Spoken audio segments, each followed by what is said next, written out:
Hello everyone, this is Grim Reaper here, and today we'll be doing our Assassin's Creed Liberation summary. So this is actually my 5th Assassin's Creed Platinum on this little challenge I'm doing to get all of the Assassin's Creed Platinum trophies, and not just the Platinums, but every trophy before Mirage comes out, all the ones that are on PS4 and PS5. And so, as always, we'll be talking about 4 key points. The story, the soundtrack, the gameplay, and the trophies. Now, I will clarify, I'm not going to talk too much about the story and soundtrack. It's going to be very, very brief, as there's not a whole lot to talk about when it comes to this game. It's a very short game. It's a very easy one. And yeah, so let's start off with the story. Now, the story starts with Evelyn, as a young child, gets separated from her mother, and then we see her as much older, and she's now an assassin. And we kind of follow her journey, and I find out some twists and turns along the way, and yeah, it was decent. There were a few parts that confused me, but maybe I just wasn't paying enough attention, to be fair. Now let's talk about the soundtrack. Again, it's going to be very brief, as there's not a whole lot to talk about here. But I liked it. I did really like the soundtrack. My favourite was probably when you're exploring Chichen Itza. I don't know why, but I really like that music when you go there. But yeah. Now let's talk about the gameplay. The gameplay, I really liked, to be fair. It added some new things, like the disguise mechanic or persona mechanic, whatever you want to call it, and I really enjoyed that. I thought it was really fun. So you basically get 3 disguises. So you've got the slave persona, the assassin persona, and the lady persona. Now my favourite was probably the lady persona, just because of how stealthy it is. You're blending in, mixing in with the crowds, and you get this really fun weapon called the parasol gun. It's basically an umbrella that shoots a poison dart. That was really fun to use, and it made stealth in the game really fun, I cannot lie. But yeah, overall I really enjoyed this gameplay. There's 3 places you go to. New Orleans, Chichen Itza, and the Bayou. I wasn't a fan of the Bayou. I thought it was kind of a pain in the ass to navigate. But I liked Chichen Itza, although it's very, very small. And New Orleans was quite fun, running around on the rooftops. Yeah, the gameplay was pretty good. I enjoyed it. So lastly, onto the trophies. Most of them were pretty easy, and it was a very short game, a very easy and quick platinum. Quite an enjoyable one too. But there were 2 that drove me in a little bit. Well, I'll say 3. There was 3 that are a little bit silly. So the first one is the collectibles. The reason this one is annoying is because for some reason the collectibles only show up when you're right next to them.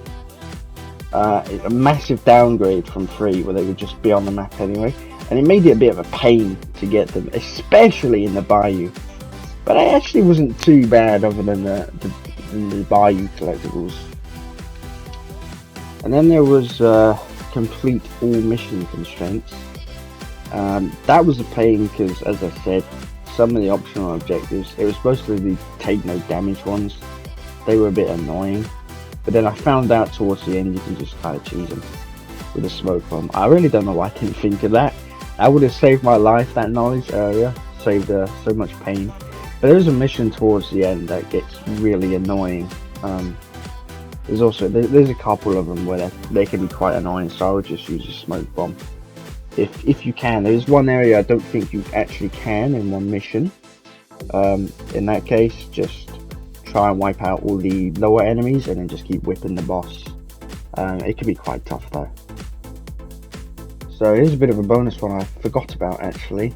It's Hangman, and to do this you have to get 10 predator kills with a whip. And I looked it up and I saw that they were doing it in New Orleans at the Gallows, and so I tried it, and it's quite finicky It's annoying because trying to climb the actual structure, it just half the time doesn't work. It doesn't seem to want to climb on top of it. It should run past it. And then you also have to contend with the fact that they may be shooting you. So the best thing to do is try and climb on top of it as quick as you can, and then use a berserk dart on an enemy nearby, because there's like a group of enemies, and you can just keep doing it off that and keep farming it there. Probably the best way to do it. And lastly, the most time consuming one is purchase all pocket watches.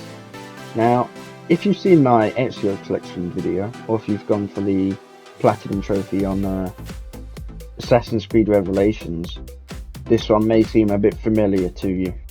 It is essentially the light version of buying all of the books on Revelations. It's the same thing, you got to buy them all, and some are expensive. This kind of extended my playtime by a couple hours just to grind out money for the pocket watches, but it wasn't too bad. It was definitely nowhere near as grindy as Revelations, and there was nowhere near as many books as that game has. But what I did was I just kept sending out the ships on, like, you know, convoys to get me some money, and it wasn't too bad. It was the last one I needed, and yeah. And now, at last, the juicy platinum trophy. Any second now.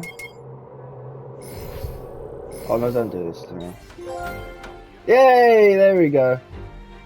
Woo! Finally. This one wasn't too bad. So there we have it, the platinum trophy. Now let's get on to my overall thoughts on the game. This game was exactly what I needed after Assassin's Creed 3. It was short and sweet, and it was a nice refresher. The grind for it was nowhere near as awful, and I got it all done pretty quickly, and most of it was a breeze, barring a couple optional objectives and missions, which weren't even that bad. Nowhere near as bad as AC3's. But yeah, I thought this game was pretty solid. I wouldn't say I loved it, but I did enjoy it a lot more than I thought I would. I don't think I would be rushing to replay this game though. I'm quite content with just playing it once, I think. Though who knows, maybe some point in the future I'll come back to it. Yeah, that's going to be the end of the video now. I appreciate the support from you guys from the last videos. It really does mean a lot to me. And the streams as well. I do appreciate you guys coming in and stopping by. But yeah, so thank you all for watching, and I hope you all enjoyed.